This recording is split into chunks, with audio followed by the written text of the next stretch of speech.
শংকৰেশে গুৰু মোৰ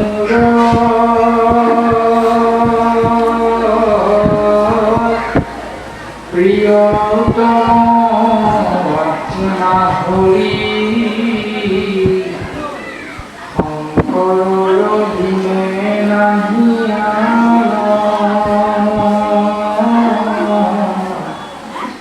ইহকালে পৰকালে শংকৰেশে গুৰু শংকৰক স্মৰি যাওক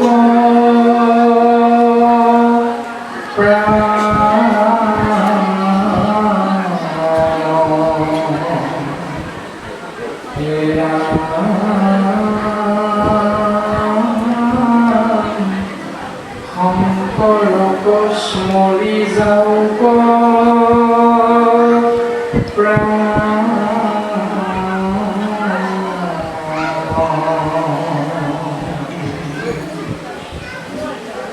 নায়কে এই মায়াময় সংসাৰৰ মায়া ছেদ কৰি পৰম গতি লাভ কৰিব পাৰিব।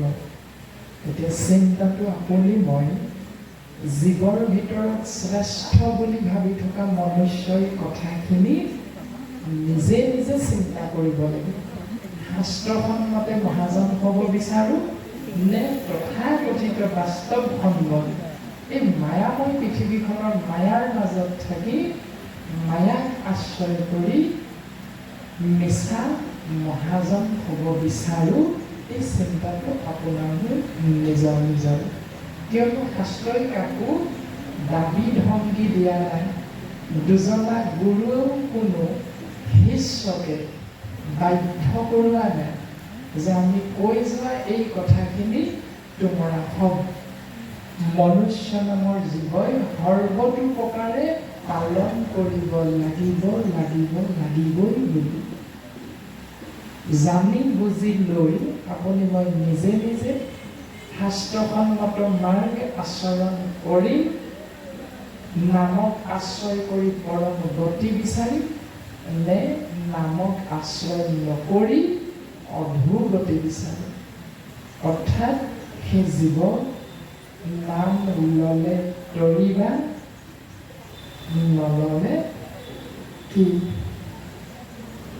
শিৱসাগৰৰ পৰা মাতি আনিছোঁ, তুমিয়ে কৈ বৈকুণ্ঠ পৰিয়াকৈ মই ৰূপান্তৰিত কৰিলোঁ আৰু বৈকুণ্ঠ ৰূপান্তৰিত কৰি একো জন বৈকুণ্ঠৰ বাৰিষত স্বৰূপে আসন অলংকৃত কৰি ৰাখিছোঁ। এয়া আমি বুজি পালোঁ কেৱল কৃপালু মহাৰ্ঘ মহাপুৰুষ মাধৱ গুৰুজনে কৃপাবশত হৰিনাম শ্ৰৱণ কীৰ্তন কৰা। এই নামক আশ্ৰয় কৰা জখলাডালেদি যেতিয়া আমি উঠি গৈ থাকিম তেতিয়া কৃপালু শ্ৰীমন্ত শংকৰদেৱ গুৰুজনাৰ কৃপাৰ পাত্ৰ আমি হ'ব পাৰিম। আৰু কৃপাৰ পাত্ৰ হোৱাৰ লগে লগে আমি সমস্তজনে কম বেছি পৰিমাণে বুজি পাই সেই নিয়ম আমি পালন কৰিবলৈ চেষ্টা কৰিছোঁ। কি বুলি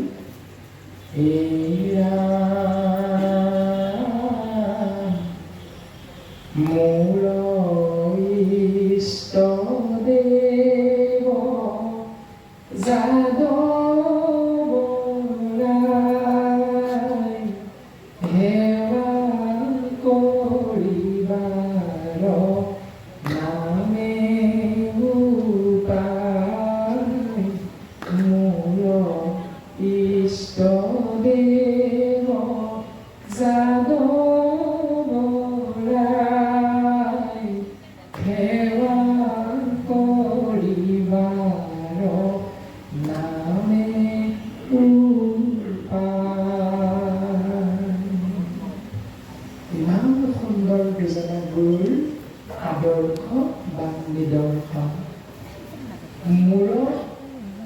হ'ল জীৱ আত্মা অৰ্থাৎ আপুনি মই সমস্ত জনা।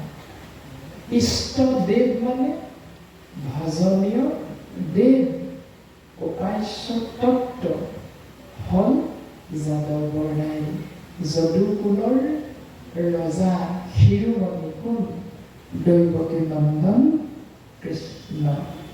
সেইকাৰণে আমি জীৱবিলাকে গুৰুজনাৰ আশীৰ্বাদ হৈ সিদ্ধান্ত দিলোঁ, আশ্ৰয় কৰিলোঁ মোৰ ইষ্টদেৱ, তাৰমানে আমাৰ ভজনীয় দেৱ, উপাস্য তত্ত্ব হ'ল দৈৱকী নন্দন কৃষ্ণ।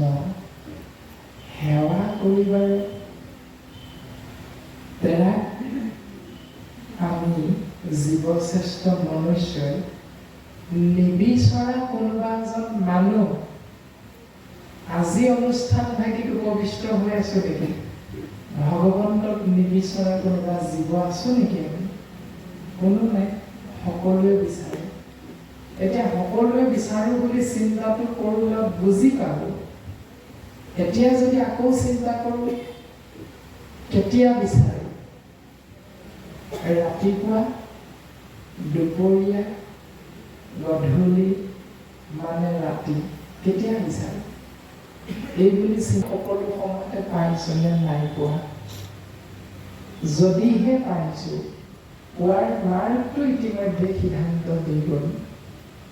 যদিহে নাই পোৱা, তেতিয়াহ'লে আপুনি মই বুজিব লাগিব শাস্ত্ৰখনতে আপুনি মই নীতি নিয়মখিনি পালন কৰা নাই। সেইকাৰণে আমি দৰ্শন পোৱা নাই। এতিয়া দৈৱকী নন্দন কৃষ্ণ উপাস্য তত্ত্ব সন্তুষ্ট হ'ব। আপোনাৰ মোৰ আচাৰ আচৰণ, আপোনাক মোক দৰ্শন দিব কেতিয়া? সেৱা কৰিবাৰ উপায়টো কি? নামেহে উপায়। আপোনাক কোনেও গাত পাতি নল'ব। আমি যিখিনি কথা প্ৰকাশ কৰা হ'ব, শাস্ত্ৰৰ বাক্যই যেনেধৰণে ক'ব, আমি তেনেধৰণে প্ৰকাশ কৰিবলৈ চেষ্টা কৰা হ'ব। ব্যক্তিগতভাৱে আমি কৈ যোৱা কথাখিনি যদি কাৰোবাৰ সমাজত, কাৰোবাৰ শৰীৰত যদি চুই যায়, ব্যক্তিগতভাৱে যাতে কোনেও গাত পাতি নলয়। শাস্ত্ৰই সিদ্ধান্ত দিলে সেৱা কৰিবাৰ নামেহে উপায়। যদিহে সিদ্ধান্তটো শুদ্ধ, তেতিয়াহ'লে আমি যদি তাৰ বিপৰীত কৰি আছো, তেতিয়াহ'লে সেই নিয়ম আপুনি মই ত্যাগ কৰিব লাগিব। কিয় ত্যাগ কৰিম? সিদ্ধান্ত দিলে বৈকুণ্ঠৰ কল্পতৰু ভাগৱত শাস্ত্ৰ ইহাৰ উত্তম ফল দান দক্ষিণা মাত্ৰ। হয় নে নহয়? ডাঙৰকে কওক, হয় নে নহয়? নহয়। সকলোৱে জানো কথাটো যে বৈকুণ্ঠৰ কল্পতৰু হ'ল ভাগৱত শাস্ত্ৰ।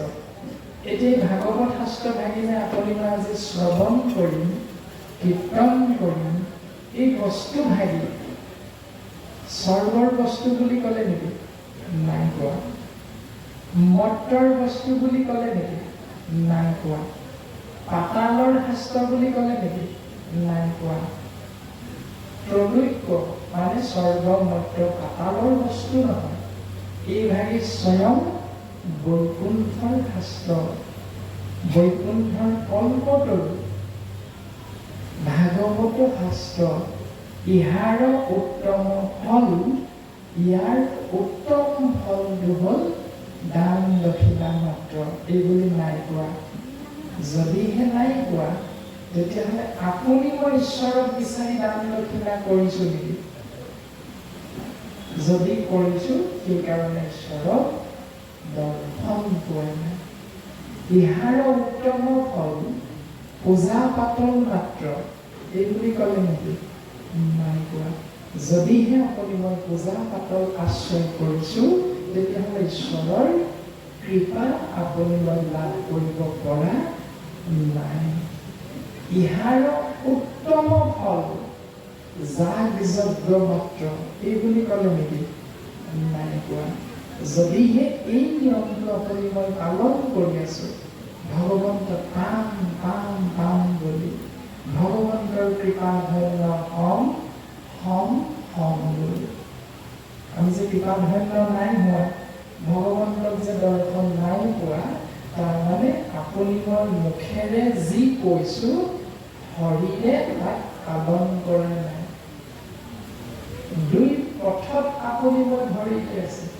এটা হ'ল নামকো আশ্ৰয় কৰিছোঁ, অন্যফালে ত্ৰিদশ দেৱতা, বিভিন্ন ক্ষুদ্ৰ ক্ষুদ্ৰ দেৱ দেৱতাই পূজা অৰ্চনা যাগ যজ্ঞ এই নিয়মখিনিকো আশ্ৰয় কৰি আছে। সেইকাৰণে আমাক ভগৱন্ত পুৰুষে যেই ৰূপে কৃপা কৰিম বুলি সিদ্ধান্ত দিছে, সেই সূত্ৰে ভগৱন্ত পুৰুষে আপোনাক মোক কৃপা কৰা নাই। এতিয়া বিচাৰোঁনে নিবিচাৰোঁ আপুনি? যদি ভগৱন্তৰ পূৰ্ণ কৃপা লাভ কৰিব বিচাৰোঁ, ভগৱন্তই যি নিৰ্দেশ দিছে সেই নিৰ্দেশ আপুনি মই পালন কৰিব লাগিব লাগিব লাগিবই। এটি সৰু চিন্তা আমি কৰি চাওঁ। আমাৰ গৃহ হ'ল শিৱসাগৰ জিলা। শিৱসাগৰ জিলাৰ পৰা আপোনাৰ হওক নলবাৰী, বালিপাৰা, আজিৰ এই অনুষ্ঠান ভাগিলে আমি যে আহিলোঁ, যিকেইজনা বাপে আমাৰ লগত যোগাযোগ কৰিছিল, সেই বাপকেইজনে আমাক সিদ্ধান্ত দিছিল যে বালিপাৰা গণেশ মন্দিৰ বুলি আপুনি যদি গুগলত মোবাইলত চাৰ্চ কৰি দিয়ে, তেতিয়াহ'লে সুন্দৰভাৱে দেখাই দিব। আমিও চাৰ্চ কৰি দিলোঁ, দেখাই দিলে বালিপাৰা গণেশ মন্দিৰ চবটো। আৰু বাপজনে ক'লে আমি তাতে ৰৈ থাকিম। তাৰ পৰা আপোনালোকক আমি আগবঢ়াই লৈ আহিম নিৰ্দিষ্ট স্থানলৈ। সেই সূত্ৰে তেওঁ গৈ ৰৈ আছে, আমাক আগবঢ়াই লৈ আহিম। আমি যদি শিৱসাগৰত মোবাইলটো যেতিয়া ল'লোঁ, গাড়ীখনত যেতিয়া বহিলোঁ, নলবাৰী গণেশ মন্দিৰ বুলি নামাৰি চাৰ্জ নকৰি গুৱাহাটী গণেশ মন্দিৰ বুলি, গোলাঘাট গণেশ মন্দিৰ বুলি যদি চাৰ্জ কৰি দিলোঁহেঁতেন, আপোনালোকৰ স্থান পালোহেঁতেন নে নেপালোহেঁতেন? নিশ্চয় নাপাওঁ। তাৰমানে যিজন বাপে আমাক যোগাযোগ কৰিছে স্থানলৈ আহিবলৈ, সেই বাপজনৰ নিৰ্দেশ যদি প্ৰাঞ্জিত নামৰ এই শৰীৰটোৱে মানি নচলিলোহেঁতেন, মানি নললোহেঁতেন, তেতিয়া এই স্থানত আহি উপস্থিত হ'ব নোৱাৰিলোহেঁতেন। ঠিক তেনেধৰণে শাস্ত্ৰই যি নিৰ্দেশ, যি বাক্য আপোনাৰ আমাৰ সমস্ত জনাৰ ফালে নিৰ্দেশ কৰিছে, সেই জীৱ ভগৱন্তৰ কৃপা বিচাৰা নেকি? আমি যদি কওঁ হয় বিচাৰোঁ, এইটো মাৰ্গ আশ্ৰয় কৰা। যদিহে আমি ক'লোঁ হয় ভগৱন্তৰ কৃপা আমাৰ দৰকাৰ নাই, তেতিয়াহ'লে ভাগৱত শাস্ত্ৰক আপুনি মই আশ্ৰয় কৰিবলৈ কোনো প্ৰয়োজন নাই। শাস্ত্ৰৰ উত্তম গীতা ভাগৱত, ধৰ্মৰ উত্তম নাম, দেৱৰ উত্তম দৈৱকী নন্দন, চৰণে কৰোঁ প্ৰণাম। এতিয়া আমাক সমস্ত উত্তম মাৰ্গ দেখাই দিলে। যদি আপুনি মই দেৱতাক ভজনা কৰিব বিচাৰোঁ, উত্তম জন হ'ল দৈৱকী নন্দন কৃষ্ণ। যদি আপুনি মই ধৰ্ম আশ্ৰয় কৰিব বিচাৰোঁ, তেতিয়াহ'লে উত্তম ধৰ্ম হ'ল নাম। যদি আপুনি মই শাস্ত্ৰক আশ্ৰয় কৰোঁ, কোনভাগী শাস্ত্ৰনো সকলো শাস্ত্ৰৰ ভিতৰত শ্ৰেষ্ঠ বা উত্তম, এইটো যদি চিন্তা কৰোঁ, উত্তৰ দিলে শাস্ত্ৰৰ উত্তম গীতা ভাগৱত। এতিয়া উত্তম ভাগে আপুনি মই পালোঁ কৃপালু শ্ৰীমন্ত শংকৰদেৱ গুৰুজনা কৃপাৰ প্ৰসাৰিত মহাপুৰুষ মাধৱ গুৰুজনাৰ কৃপাৰ বশত কীৰ্তন দশম ঘোষা ৰত্নাৱলী ভাগৱত গীতা এই ছয়োভাগী নিগম শাস্ত্ৰ আপুনি মই জীৱন শ্ৰেষ্ঠ মনুষ্যই লাভ কৰিলোঁ। এতিয়া লাভ কৰাৰ পাছত আপোনাৰ মোৰ কৰ্ম আচৰণ হ'ল কেৱল নামক আশ্ৰয় কৰা। এক দেৱ এক সেউ একত বিনে নাই। এজনেই ঈশ্বৰ, সেইজনাকেই সেৱা কৰা। সেইজনাক সেৱা কৰিলে সেই জীৱ পৰম গতি লাভ কৰিব পাৰিবা।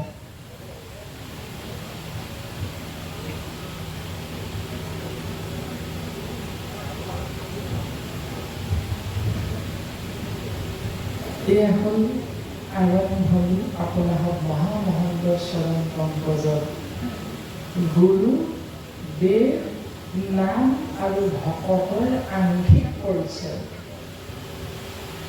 আমাৰ উপাস্য তত্ত্ব হ'ল এজন দৈৱকী নন্দন কৃষ্ণ, আৰু তেওঁ আশ্ৰয় কৰিবলৈ হ'লে আপুনি মই ভকত হ'ব লাগিব। আৰু ভকত হোৱাৰ লগে লগে আপুনি মই তেওঁৰ কৃপা লাভ কৰিবলৈ হ'লে তেওঁৰ নাম ধৰ্মক আশ্ৰয় কৰিব লাগিব। আৰু যদি নাম ধৰ্ম আশ্ৰয় কৰিব বিচাৰোঁ তেতিয়াহ'লে আপুনি মই গুৰুৰ কাষলৈ যাব লাগিব, গুৰুৰ চৰণলৈ যাব লাগিব। কাৰণ গঢ়াৰটো মাধৱদেৱে সিদ্ধান্ত দিলে বিনা গুৰুৰ চৰণে ভকতিত ৰতি মুকুতি কবহু নহয়। বুজি পাবলৈ যদি দেৰি লাগিছে কথাখিনি যে বিনা গুৰুৰ চৰণে ভকতিত ৰতি মুকুতি কবহু নহয়, গুৰুৰ আশ্ৰয় গ্ৰহণ নকৰাকৈ জীৱই যদি আমি ঈশ্বৰক পাম বুলি ভাবোঁ, এইটো মিছা কথা শাস্ত্ৰই কৈছে। গুৰুৰ আশীৰ্বাদ আৰ্থিক আপোনাৰ মোৰ শিৰত ভৰিখন হ'লেহে ভগৱন্ত বস্তু আপুনি মই দৰ্শন পাম। যদি বাস্তৱ ধৰ্মত পৃথিৱীখনত চিন্তা কৰোঁ, উত্তৰটো কি? এগৰাকী কন্যা যেতিয়ালৈকে বিবাহ পাশত আবদ্ধ নহয় এজন পুৰুষৰ লগত, সন্তান জন্ম হ'ব নেকি? কেতিয়াও নহয়। আমি সকলোৱে জানো যে পিতৃগৃহত মাতৃগৃহত থকা এগৰাকী কন্যা গৰ্ভত সন্তান স্থিতি নহয় যেতিয়ালৈকে তেওঁ এজন পুৰুষলে বিবাহ নহয়। তাৰ পাছত ভগৱন্ত পুৰুষৰ কৃপাৰ বশত সেই কন্যাৰ গৰ্ভত এটি সন্তানৰ সৃষ্টি হ'ব। এয়া হ'ল শাস্ত্ৰসন্মত আৰু আপুনি মই সমাজ ব্যৱস্থাত বৈধ বুলি বুজি পাওঁ। সকলোৱে আমি স্বীকৃতি দিওঁ এই মাৰ্গটোক, কিন্তু যেতিয়া পিতৃ বা মাতৃ গৃহত থাকোঁতে এগৰাকী কন্যাৰ গৰ্ভত অস্বাভাৱিকভাৱে এটি সন্তান সৃষ্টি হ'ব, তাক আমি অবৈধ বুলি নকওঁনে? কম, সকলোৱে জানে। ঠিক তেনেধৰণে গুৰুৰ আশ্ৰয়ৰ শৰণ গ্ৰহণ নকৰাকৈ আপুনি মই যদি ঈশ্বৰক পাম বুলি ভাবোঁ, তেতিয়াহ'লে এই মাৰ্গটোক শাস্ত্ৰই অবৈধ বুলি কৈছে। গতিকে এই মাৰ্গত জীৱৰ গতি নাই। আৰু এক কৃষ্ণদেৱৰ বাহিৰে ক্ষুদ্ৰ ক্ষুদ্ৰ দেৱ দেৱতাসকলক ভজনা কৰা মাৰ্গটো সিদ্ধান্ত দিলে যেন ভজে গয়া উপপতি। যেনেকৈ এগৰাকী বিবাহিত মহিলাই নিজৰ এজন স্বামী থকা স্বত্বেও পৰপুৰুষৰ লগত স্বামীহেন জ্ঞান প্ৰদান কৰে, সেই ব্যৱস্থাটো সমাজে অবৈধ বা বেইচ্ছাবৃত্তি বুলি সিদ্ধান্ত দিব। সকলোৱে জানে এইটো। ঠিক তেনেধৰণে এক দেৱ এক সেউ একত বিনে নাই কেও এজন ঈশ্বৰ থাকোঁতে জীৱৰ কল্যাণৰ কাৰণে সেইজনাক আশ্ৰয় নকৰি যদি তেওঁৰ বিপৰীতে বাকী ক্ষুদ্ৰ ক্ষুদ্ৰ দেৱ দেৱতাসকলৰ আপুনি মই জীৱই আশ্ৰয় কৰোঁ, তেতিয়াহ'লে সেই বৃত্তিটো বেইছা বৃত্তিৰ লগত তুলনা কৰিছে। যদি আপুনি মই তেনেকুৱা নীতি নিয়মৰ মাজত আছোঁ, তেতিয়াহ'লে সেয়া আমি তৎক্ষণাত এৰিবলৈ চেষ্টা কৰিব লাগে। শাস্ত্ৰই এই কথাটোকে বাৰে বাৰে কৈ আছে। সকলোজনে জানে আপোনাৰ সৰ্বজানতা কীৰ্তন দশম ঘোষা ৰত্নাৱলী আদি সমস্ত আপোনালোকে পাঠ কৰিছে। নামঘোষা শাস্ত্ৰত যোগ ধৰ্ম যি দুলৰী চন্দ্ৰভাগী সমস্তজনে কম বেছি পৰিমাণে জানে যে সত্য যোগে ধ্যান, তথা যোগে যজ্ঞ, বাপৰ পূজা, কলিত শৰীৰ কীৰ্তন বিনাই আৱৰ নাহিকে পূজা। কলিত শৰীৰ কীৰ্তন এৰিয়া অন্য মতে চাহে গতি, কলিযুগৰ হৰিনাম আশ্ৰয় নকৰি যাগ যজ্ঞ পূজা পাতল দান দক্ষিণা শ্ৰাদ্ধ পিণ্ড হোম ব্ৰত তীৰ্থ স্নান আদি নীতি নিয়মৰ জৰিয়তে পৰম গতি পাম বুলি যদি ভাবোঁ, তেতিয়াহ'লে সেইজনক কি বুলি কৈছে? যেন কুলবধূ নিজ স্বামী তেজী ভজে গয়া উপপতি। আপুনি মই প্ৰাঞ্জিত নামৰ শৰীৰটোৱে নিজে চিন্তা কৰি কৈ দিয়া কথা নহয়, গুৰু দুজনে শাস্ত্ৰত লিখি থৈছে সুন্দৰভাৱে।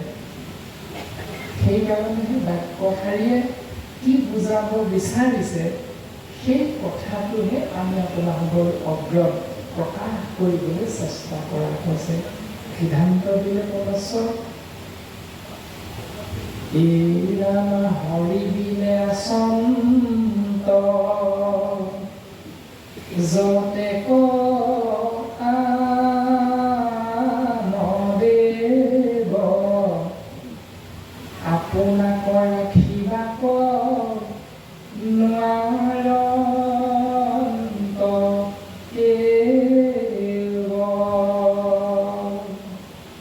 এক ঈশ্বৰ ভগৱন্ত পুৰুষৰ বাহিৰে যিমান ত্ৰিদশ দেৱতা আছে, সকলোৱে আপোনাক ৰাখিবাক, নিজকে ৰাখিব নোৱাৰে।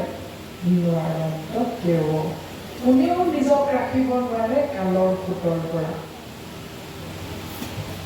এইৰামে নহি আপোনাৰ পৰি কালৰ ভয়ত, সিটোজনে আনক ৰাখিবে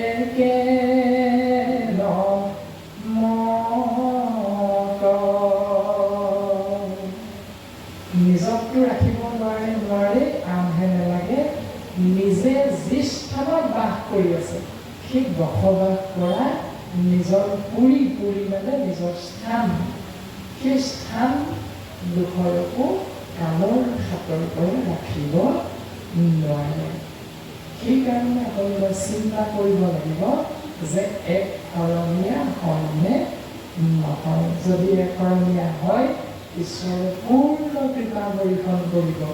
যদি দ্বিশৰণীয়া, ত্ৰিশৰণীয়া, বহুশৰণীয়া হওক, তেতিয়াহ'লে আমাৰ এজনেও কৃপা নকৰে।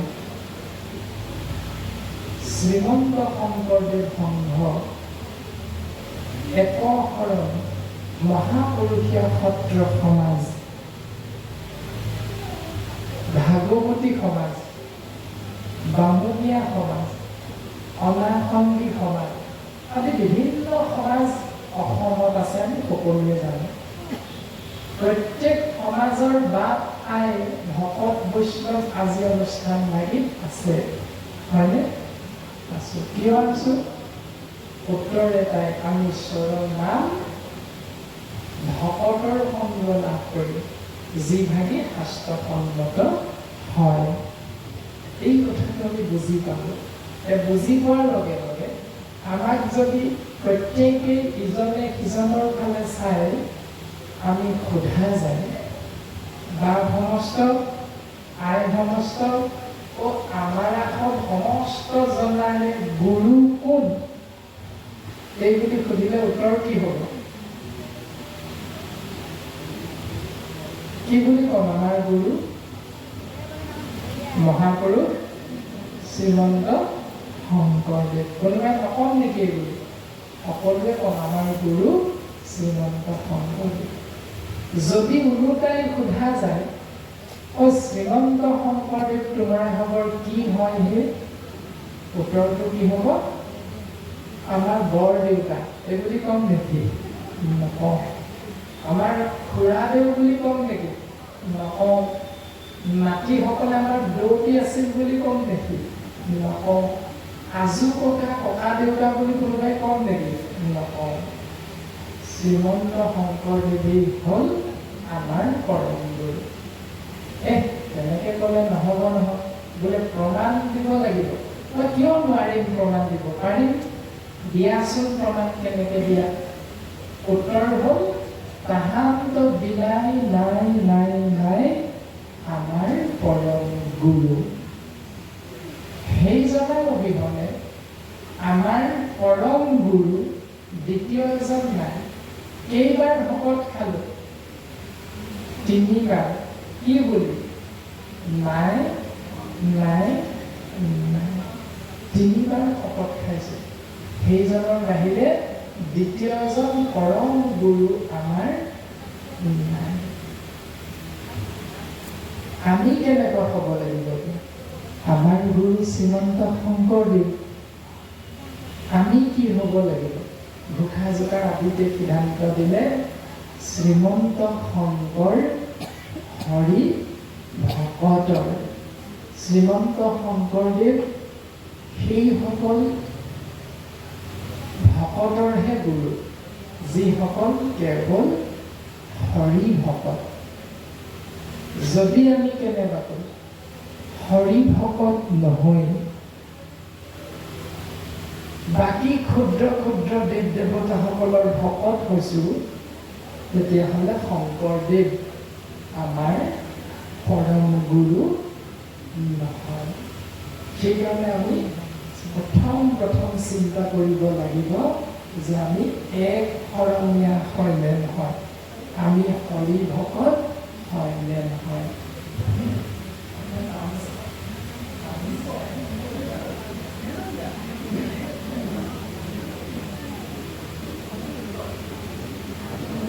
সেইকাৰণে আমি চিন্তা কৰিব লাগিব যে আমি প্ৰকৃত অৰ্থত এক শৰণীয়া বা হৰি ভকত হয়নে নহয়।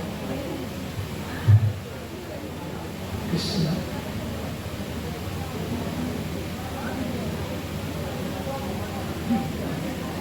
কৃষ্ণ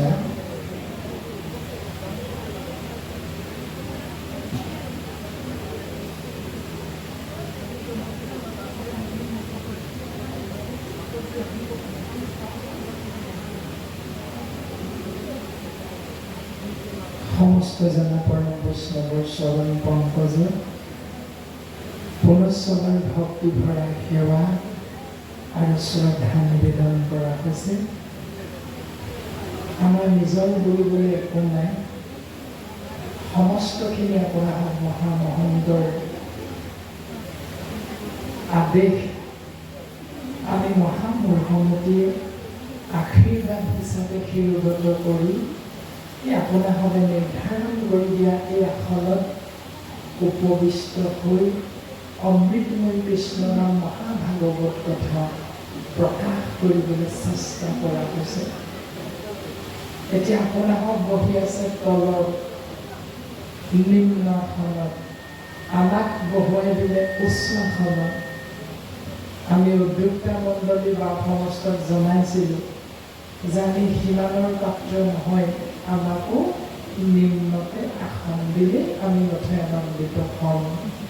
কিন্তু তেৰা সমস্তই ক'লে যে আপুনি তাৰ কাৰণে চিন্তা কৰিব নালাগে, কিয়নো আপুনি যদি তলত আসন গ্ৰহণ কৰি ঈশ্বৰৰ কথা ক'বলৈ যায়, তেতিয়াহ'লে আপোনাৰ শৰীৰটো ভকত বৈষ্ণৱে আঁতৰৰ পৰা দৰ্শন নাপাব। এক শব্দ ব্ৰহ্ম মংগলাচৰণ, মংগল যোগ আচৰণ সমান মংগলাচৰণ। সেই জীৱ যদি মংগল বিচাৰা আচৰণটো তেনেধৰণে কৰিবা যেনেধৰণে শাস্ত্ৰই সিদ্ধান্ত দিছে। শাস্ত্ৰই কি বুলি সিদ্ধান্ত দিলে? জয় জয় হিৰণ্যকশিপুৰৰ জয় এই বুলি ক'লে নেকি? নাই কোৱা। জয় জয়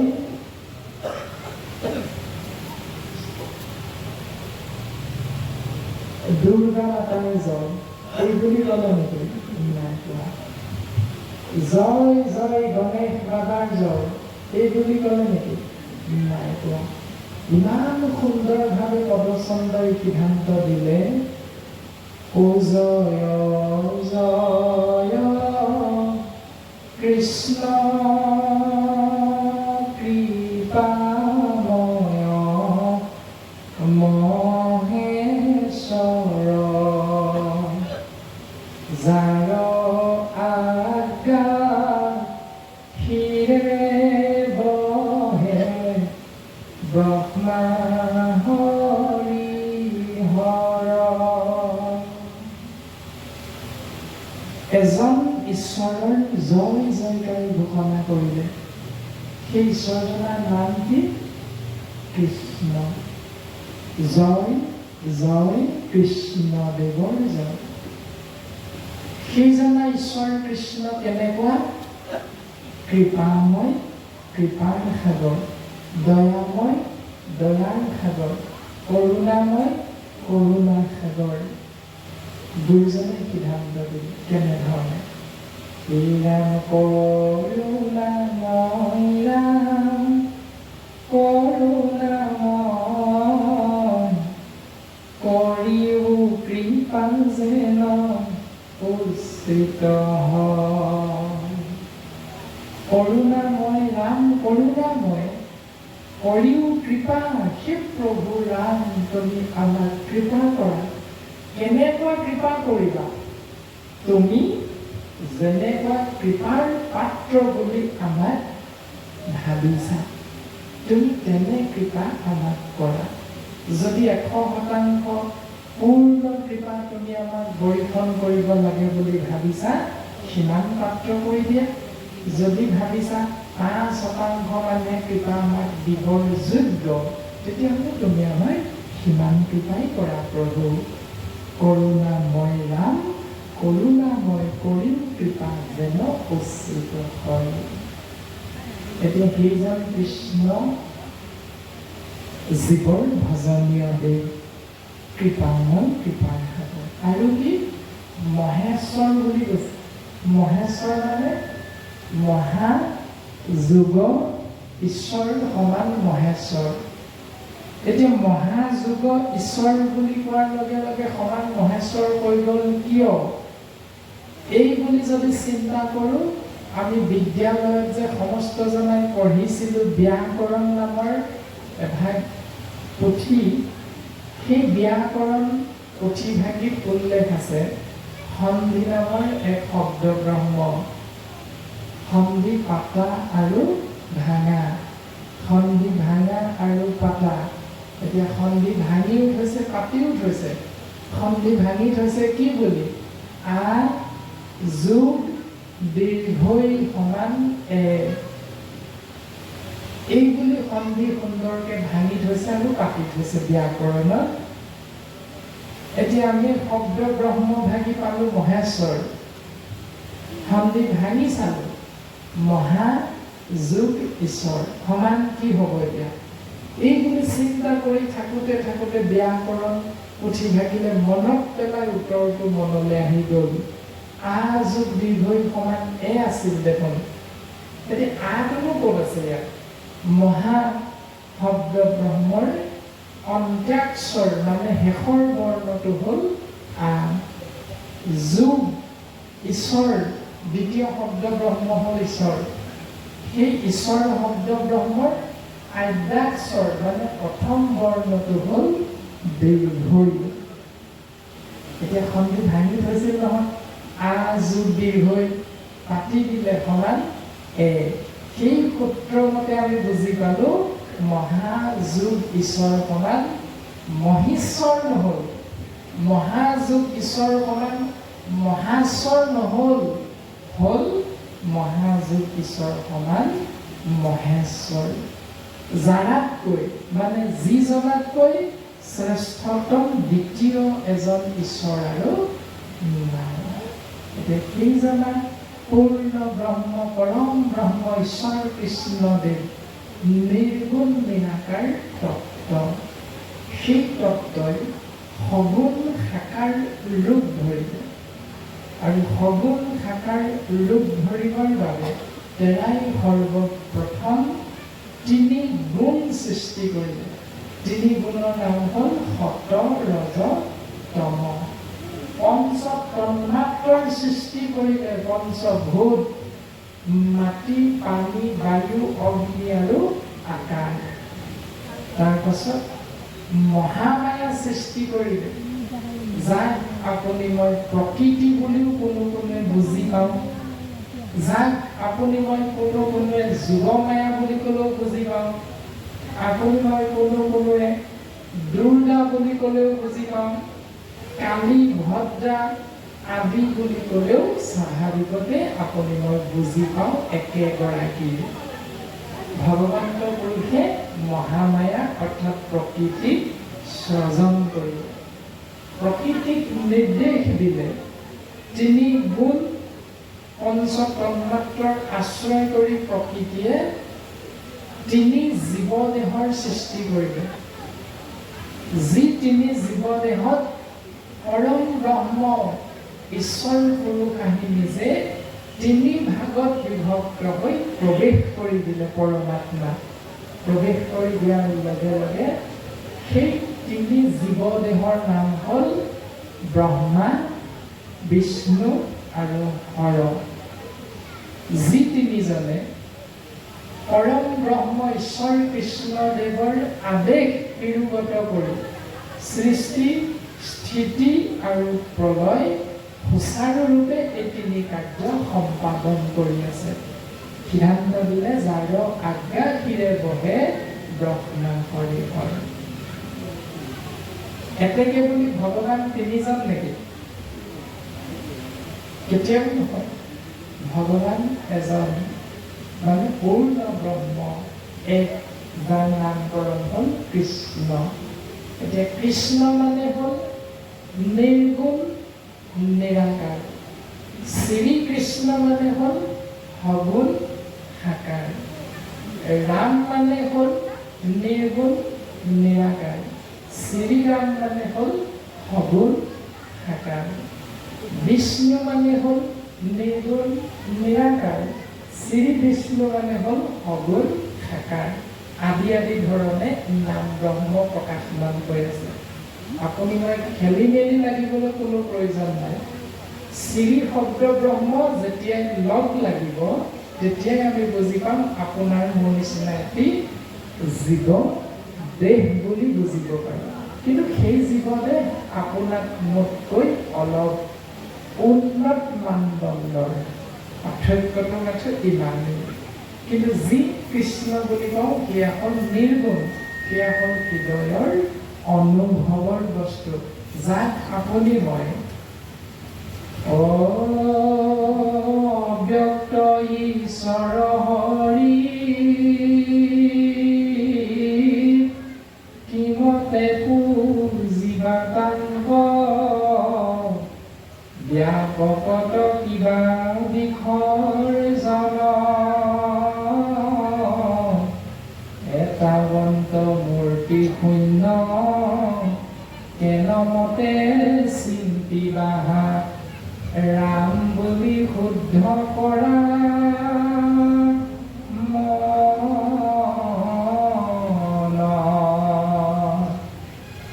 ৰাম বুলি শুদ্ধ কৰা মন। ঈশ্বৰ অব্যক্ত মানে সৰ্বত্ৰতে বিৰাজমান। কিমতে পূজিবা তাংক, তেওঁকনো কেনেকৈ সেৱা কৰিব আমি নাজানো নহয়। এটা অন্ত মূৰ্তি শূন্য ভগৱান এনেকুৱাই, কেনেকুৱা মূৰ্তি শূন্য। আছে বুলি যিসকলে আমি দাবী কৰি থাকোঁ সেইসকলেও দেখুৱাই দিব নোৱাৰে ভগৱান এয়া চোৱা। যিসকলে নাই বুলি মানি নলওঁ সেইসকলেও ক'ব নোৱাৰে মোৰ দাঙি বুকু ডাঠি যে ভগৱান প্ৰকৃততে নাই। সেইকাৰণে একাৱন্ত বুলি কৈছে ভগৱন্ত এনেকুৱাই নাই বুলিও ডাঠি ক'ব নোৱাৰো, আছে বুলিও দেখুৱাই দিব নোৱাৰো। গতিকে সেই জীৱ ৰাম বুলি শুদ্ধ কৰা মন, ভগৱন্ত পুৰুষৰ নাম যিহেতু নিৰ্গুণ, সেইকাৰণে ৰাম নাম আশ্ৰয় কৰি সৰ্বপ্ৰথম মন তত্ত্বক শুদ্ধ কৰি লোৱা। তেতিয়া স্বয়ং তোমৰাকবে ভগৱন্তক দৰ্শন পায়। এতিয়া আপোনাৰ মোৰ মন শুদ্ধ নাই হোৱা, ৰাম বুলি কিমান বাৰ কৈছো, কৃষ্ণ বুলি কিমান বাৰ কৈছো, বোলে বাপ মোৰ শুদ্ধ হৈ আছে, কোনোবাই ক'ব পাৰিম নেকি? নোৱাৰো। কেলে নোৱাৰো? কাৰণ আপোনাৰ মোৰ শৰীৰত কুৰ্চু, তপ, দম্ভ, দেশ্য, অহংকাৰ, মদ, মাৎসৰ্য কিবা নহয় কিবা এটা বেয়া ভাৱ আছে। সেইকাৰণে আপুনি মই পূৰ্ণাংগ ৰূপত যদিও বৰতাল বজাই বজাই গাই আছো মুখেৰে কি বুলি, এই ৰামে গোপাল গোবিন্দ যদুনন্দন কৃষ্ণৰ চৰণে লৈলো শৰণ, গোপাল গোবিন্দ যদুনন্দন কৃষ্ণৰ চৰণে লৈলো শৰণ। নামকে আশ্ৰয় কৰি আছো, ভগৱন্তক দেখা নেপাওঁ। কাৰণটো ৰাম বুলি কৈছো যদিও আমি মনটো শুদ্ধ কৰিব পৰা নাই। কাৰণ শাস্ত্ৰই সিদ্ধান্ত দিছে অদুৰাচাৰ মন মূৰ ৰাম হৰি বোল, ৰাম হৰি বোল, ৰাম হৰি বোল। ৰাম বুলি ক'বলৈ গ'লে কৈ দিলো, আমাৰ মনটো কেনেকুৱা হোৱাৰ কাৰণে ৰাম বুলি ক'বলৈ গ'লে আমাৰ মনটো হ'ল দুৰাচাৰী। এতিয়া দুৰাচাৰী মনটোৱে ৰাম বুলি ক'লো, আকৌ সিদ্ধান্ত এটা দিলে নহয়, ভাই মনক ভাই বুলি কোৱা হয়, মন ভাই। ভাই মুখে বোলা ৰাম, ৰাম বুলি ক'লো, হৃদয়ে ধৰা ৰূপ। এতিয়া হৃদয় ৰূপটো নধৰিলো নহয়, সেইকাৰণে এতেকে মুকুতি নাপাইবা পঢ়ি কৈছো। মুকুতি পাইবা দুইটা আপুনি মই সমানে কৰিব লাগিব। ৰাম নামো আশ্ৰয় কৰিব লাগিব মুখেৰে, আকৌ হৃদয় পদ্মত সেই ৰাম নামৰ গৰাকী পূৰ্ণ ব্ৰহ্মেশ্বৰ কৃষ্ণৰ যি ৰূপৰ বৰ্ণনা কৰিছে শাস্ত্ৰই, সেই ৰূপক আপুনি মই হৃদয়ত ধাৰণ কৰিব পাৰিব লাগিব। এতেকে মুকুতি পাইবা কহিলো স্বৰূপ। এতিয়া সেই মুকুতি পাব পৰা ৰাম নাম, কৃষ্ণ নাম, হৰি নামেই হ'ল কৃপালু বৰহাৰূপ মাধৱ গুৰুজনা, কৃপালু শ্ৰীমন্ত শংকৰদেৱ গুৰুজনাৰ কৃপাৰ বশত আপুনি মই জীৱন লাভ কৰিলো। হৰি নামে হৰি নামে হৰি নামে হাৰ, হৰি নামে কৰি আছে কি জগতৰ উদ্ধাৰ। আমি আকৌ ভাবি আছিলো নলবাৰীত বালিৰ দ্বাৰা বাপাই সমস্ত উদ্ধাৰ এই বুলি ভাবিছিলো, কিন্তু আইসকলে কৈছে নহয়, জগতক উদ্ধাৰ। তাৰমানে গুৰুজনাৰ দৰ্শন ইমান মহান।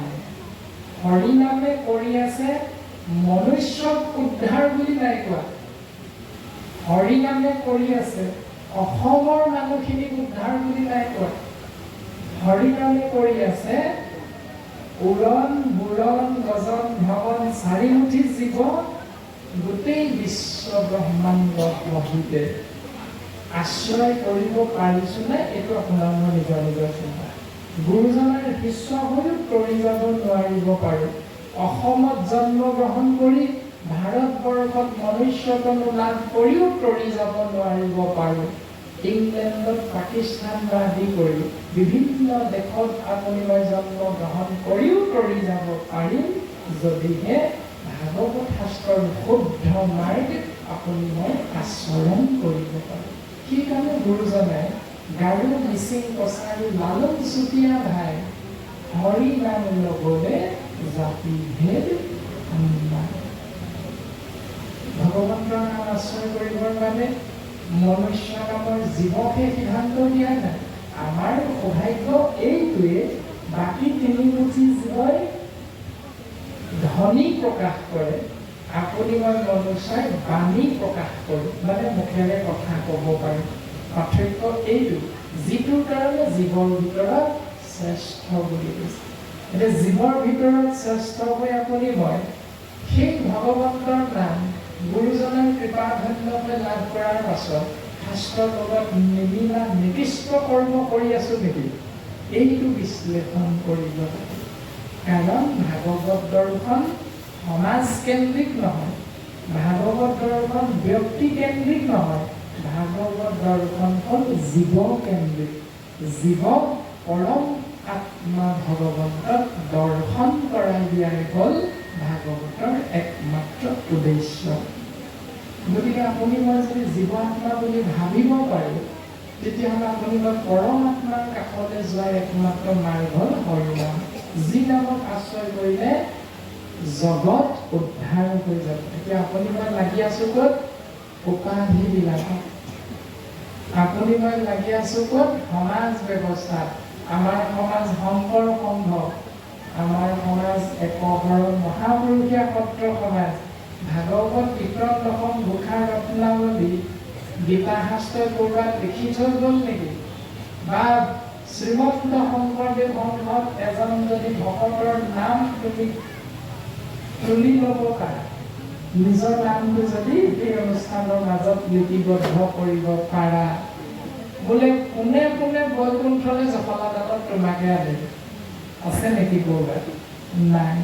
বোলে বাক নহয়, বাকী সমাজত কাম নাই, কেৱল মহাপুৰুষীয়া একশৰণ সত্ৰ সমাজত নামটো লিখি লোৱা ভকত হিচাপে তোমাক আনিলেই বৈকুণ্ঠ, বাকী সমাজৰ ভকতসকলৰ নানো। এই বুলি কোনোবা গ্ৰন্থত লিখা আছে নেকি? নাই।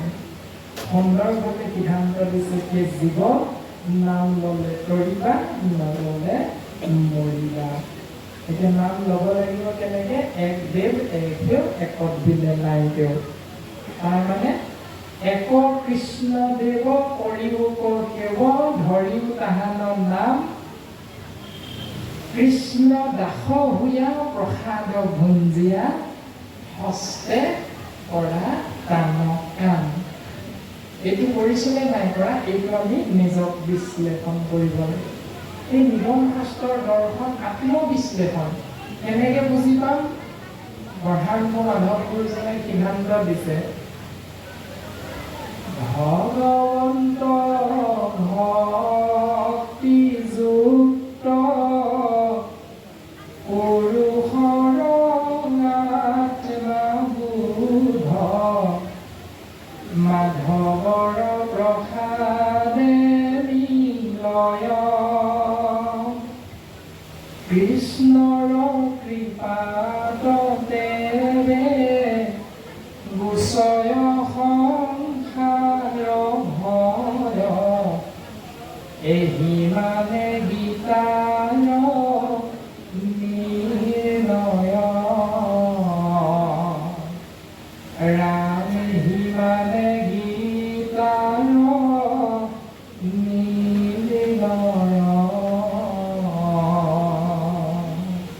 18 অধ্যায় গীতা ভগৱন্ত পুৰুষে অৰ্জুনৰ আগত কৈছিল কুৰুক্ষেত্ৰ যুদ্ধৰ মাজমজি।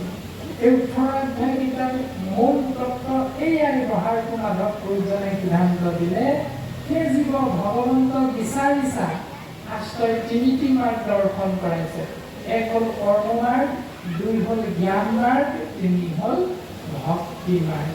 এই তিনি মাৰ্গৰ ভিতৰত গীতা শাস্ত্ৰই সিদ্ধান্ত দিলে ভগৱন্ত কৰ্মযুক্ত এই বুলি ক'লে নাই কোৱা। ভগৱন্ত জ্ঞানযুক্ত বুলি ক'লে নাই কোৱা। ভগৱন্ত ভক্তি যোগ, ভগৱন্ত ভক্তিৰ লগতহে যোগ হৈ থাকে। যদিহে ভগৱন্ত ভক্তি বিয়োগ বুলি কৈ দিলে হয়, আপুনি মই ভক্তি কৰিবলৈ কোনো দৰকাৰ নাই। ভগৱন্ত ভক্তি যোগ, সেইকাৰণেহে আপুনি মই ভক্তি কৰিব লাগিব। পুৰুষৰ আত্মাবোধ, পুৰুষ মানে হ'ল জীৱ আত্মা, বোধ মানে হ'ল জ্ঞান। আপুনি মই জীৱ আত্মাবিলাকে নিজক বিশ্লেষণ কৰিব লাগিব।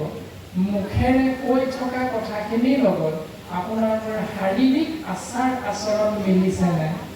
ধৰি লওক আপুনি মই কি বুলি ক'লো, গোপাল গোবিন্দ যদুনন্দন কৃষ্ণৰ চৰণে লৈলো শৰণ, এইবুলি বৰতাল বজাই কীৰ্তন বা প্ৰসংগ কৰি আছো। আপুনি ধৰি লওক সিদ্ধান্তৰ আপুনি মই এজোকা শৰণীয়া ঘোষা কীৰ্তন কৰি ভকতৰ সংগত সেৱা জনালো।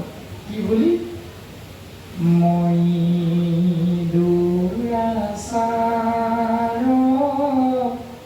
কেৱলে তোমাৰ অপৰাধী নাৰায়ণ সমীও কহৰি লৈও দাস কৰি অখিলো হেৰা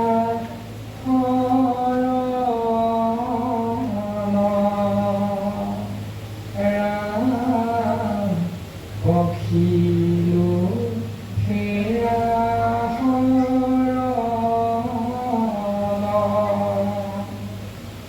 মই কি বুলি ক'লো? দুৰাচাৰ।